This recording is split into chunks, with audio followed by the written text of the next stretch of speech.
મને ઓગસ્ટમાં ફેફસાનો રોગ થયો હતો, શ્વાસ બહુ ચડતો હતો.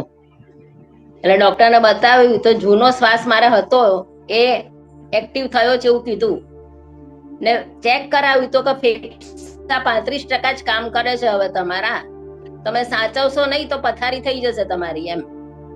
ઓહો. પછી 2 વખત પંપ લેવાનો ચાલુ કરી દીધો ડોક્ટરે. મેં 45 દિવસમાં એક જ વખત પંપ ચાલુ રહ્યો મારે. ફરીવાર બતાવવા ગઈ તો ડોક્ટર કે આ તો ચમત્કાર કહેવાય કે આટલા જલ્દી ફેફસા મજબૂત થાય જ નહીં કે. રિયલ અનુભૂતિ. અમદાવાદની અંદર આ ભાવનાબેન રહે છે. એકવાર જોરદાર તાલી પાડી આપણે બધા ભાવનાબેન નું સ્વાગત કરીશું. ખૂબ ખૂબ અનુમોદના.